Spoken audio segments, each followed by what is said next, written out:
ने तो इन पेड़ों को भी परमेश्वर मान करके पूजा करी।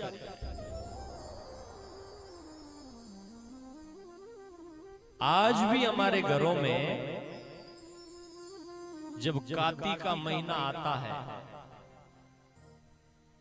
तो छोटी छोटी बहनें भी 10-10, 12-12 साल की छोटी छोटी बेटियां भी हाथ में पानी का लोटा लेकर के, थोड़ी सी बाजरी कणक लेकर के, और जब वैशाख और कार्तिक का महीना होता है तो क्या करते हैं?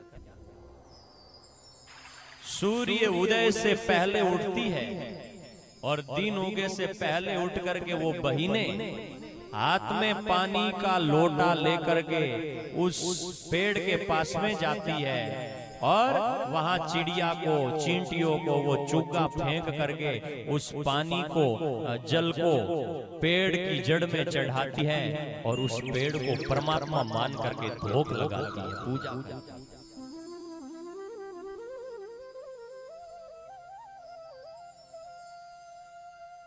हमारे यहाँ पर तो प्रकृति और पशु प्रेम ऐसे ही नहीं है।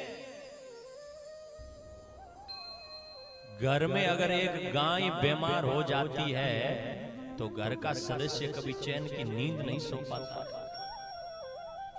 छोड़ो, गाय तो हमारी पूज्य प्राणी है। एक कुत्ता पालने वाला अगर कुत्ते को भी बीमारी हो जाए तो चैन से सो नहीं पाता, एक आत्मीय भाव तक जोड़ देता है।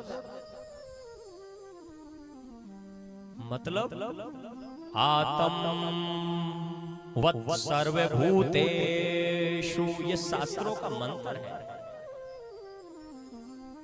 कि आत्मा ही परमात्मा है, ऐसा भाव जोड़ते हैं।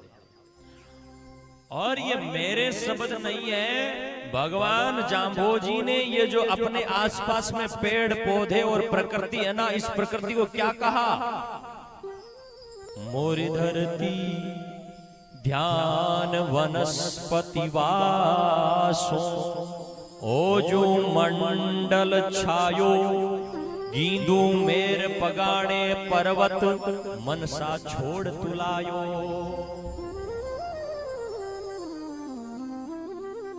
भगवान जाम्बोजी बोले कि ये धरती मेरा ध्यान है और वनस्पति में मेरा वास है। वनस्पति कोई भी है, वनस्पति में मेरा वास है। इसलिए तो जब भगवान कृष्ण गीता बोले तो गीता में अपनी विभूति बताई, और अपनी विभूति बताते बताते गीता में भगवान ने कहा सुमेरु पर्वत में हूं। धातुओं में स्टील, लोहा, तांबा, पीतल, कितनी धातुएं होती है, लेकिन सब धातुओं में सोना में हूं।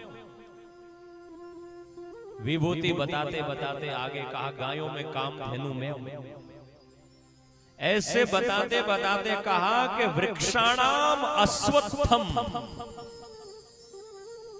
जो अपने आसपास में हरे बड़े पेड़ पौधे नाच रहे हैं, उन पेड़ पौधों में पीपल में हूं। पीपल को काटना कितना बड़ा पाप है। पीपल में हूं। और भगवान जाम्बोजी ने क्या कहा?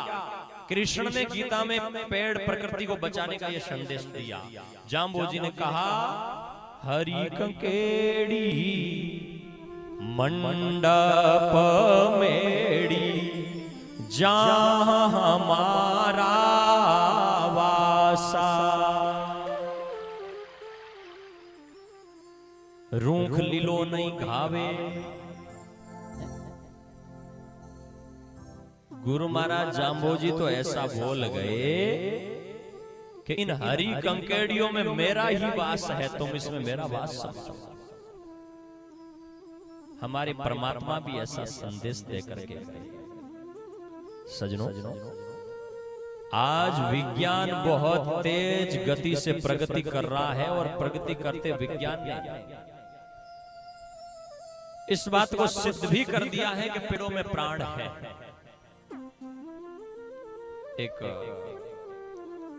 अमेरिका में एक रिसर्च हुआ, पेड़ में पता नहीं कैसे ही कंप्यूटर सेट करके और उसके पास में जब बाल्टी भर करके पानी लेकर के एक आदमी को भेजा, थोड़ी देर बाद में कुल्हाड़ी लेकर के काटने के लिए भेजा।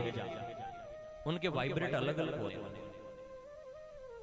जब कुल्हाड़ी लेकर के काटने वाला आदमी गया तो उस स्क्रीन पर भयानक प्रकृति का दृश्य सामने दिखा।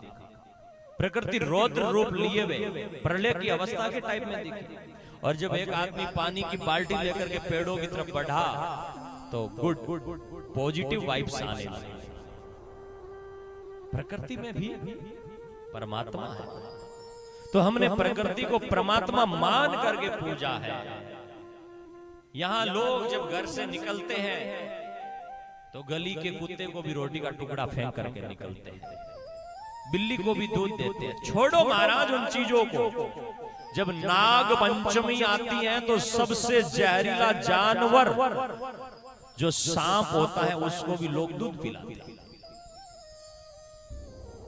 क्योंकि हमने कभी प्रकृति में और परमात्मा में भेद नहीं किया, उसको एक समझा है और एक समझ करके पूजा करी है। इसलिए जो हमारे आसपास में जितने भी जीव जंतु दिख रहे हैं, भगवान जाम्बू जी ने कहा रूप अरूप रमो पिंडे ब्रह्मंडे घट घट अगट रहायो अनंत जुगा में अमर भणी जो ना मेरे पिता नहीं मायो।